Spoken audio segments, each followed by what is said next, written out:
Welcome back to From the Pages of Pro Wrestling Illustrated, the June 1982 issue. The opening pages bring you into Between Falls, and it takes almost no time at all for the tone to establish itself. These aren't casual notes from readers. These are people who are paying close attention and reacting strongly to what they're seeing. The discussion around Bob Backlund runs deep here. One reader breaks down his match with Adrian Adonis and focuses on the stoppage due to bleeding, pointing out that the decision protected the champion instead of reflecting the flow of the match.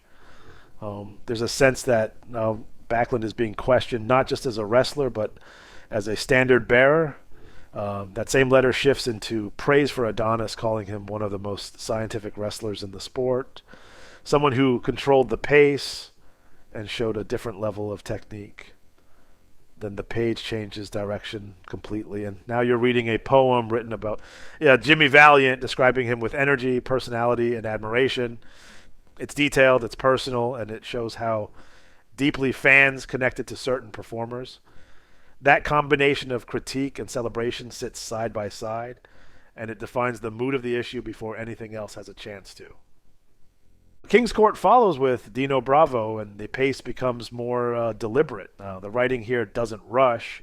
It looks at Bravo's strength, the way he applies it, and how he fits into the competition around him. There's attention given to how he carries himself, how he approaches matches, and how he compares to others in similar positions.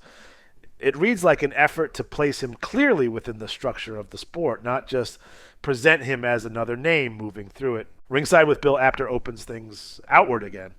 The updates move across different territories, touching on developments that show how active the wrestling world is at this time. Championships, challengers, shifting momentum, all of it comes through in short, controlled segments that keep everything connected. You get the sense that nothing is isolated, that what happens in one place can influence what happens somewhere else. Dressing room. Confidential turns inward with Tommy Rich, and the focus becomes more personal. There's an effort to show his character how he is viewed behind the scenes, and how he carries himself outside of the spotlight. It adds dimension, giving you something beyond results and outcomes, something that helps define who he is. On assignment with Steve Farhood introduces a different kind of rhythm. The writing feels closer to the action, as though it's unfolding in real time. There's movement in the way it's presented, a sense that things are happening quickly and being captured as they go. That immediacy stands out, giving the issue a different kind of energy. In Focus delivers a series of shorter segments that land quickly but carry weight. Private Nelson is brought into view, followed by David von Erich, and then Mil Mascaras, whose loss is presented as something that matters in the larger picture. The writing doesn't linger. It trusts that the significance is understood, and that approach keeps the pacing strong. Off the Top Rope brings a sharper tone into the mix through Dan Shockett. The responses to readers carry attitude and perspective, leaning into a voice that doesn't soften its position. It adds variety, giving the magazine a sense of personality that shifts from one section to another. The press conference with Ric Flair sits at the center of the issue and holds attention in a different way. The structure creates a direct exchange, with questions coming from multiple editors and answers that reveal how Flair sees himself and his role as champion. He speaks about maintaining possession of the NWA title with intensity, emphasizing the importance of leaving the ring with the belt regardless of how the match unfolds. There's a sense of pressure in his responses, a recognition of what it means to hold that position and the responsibility that comes with it. The format allows that to build gradually, each answer adding another layer. The feature on Blackjack Mulligan Jr. shifts into a more reflective space. His account of his relationship with his father and the decision he encouraged adds emotional depth. It shows how personal choices and family connections intersect with the path taken in wrestling, giving the reader something to consider beyond competition.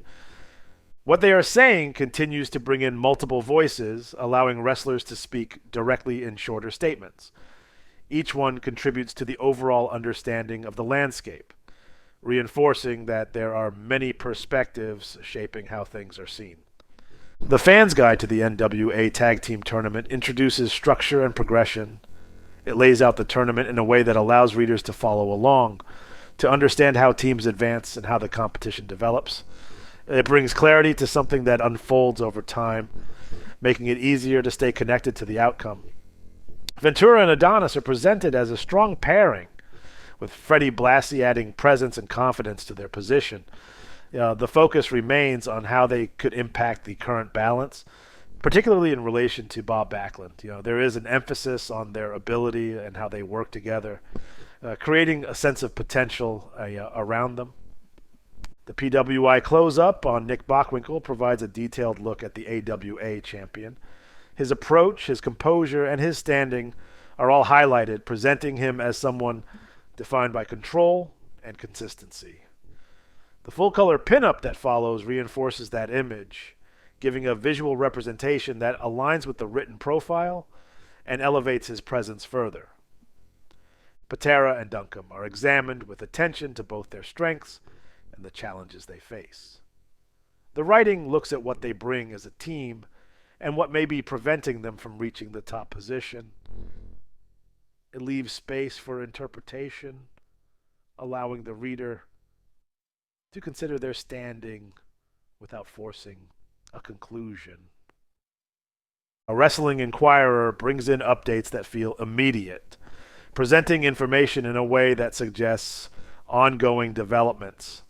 The pacing here is quicker, keeping the issue feeling current and active. Matt Brock's focus on Jimmy Snuka highlights a presence that stands apart. There is attention given to his intensity and unpredictability, presenting him as someone who brings a different kind of energy into the ring. It positions him as a figure worth watching closely. The feature on Ivan Koloff versus Mr. Wrestling II carries broader meaning, framing the matchup in terms that extend beyond the ring itself. It adds weight to the encounter, connecting it to ideas that resonate outside of wrestling. The official wrestling ratings bring everything into order after moving through multiple voices and perspectives. This section establishes clear positions, giving structure to the landscape that has been built throughout the issue. The advertisements throughout the magazine remain present and consistent. Back issue order forms list a wide range of available editions, encouraging readers to build their collections and stay connected to past content. The details around ordering, including quantities and delivery timelines, reinforce the process of maintaining that connection. Subscription offers continue that theme, emphasizing ongoing engagement and the importance of staying current. By the time the final pages are reached, the issue has developed a full picture through its structure and pacing. Each section contributes something distinct, and together they create a clear view of the wrestling world at that moment, shaped by voices, perspectives, and ongoing developments. See you next time.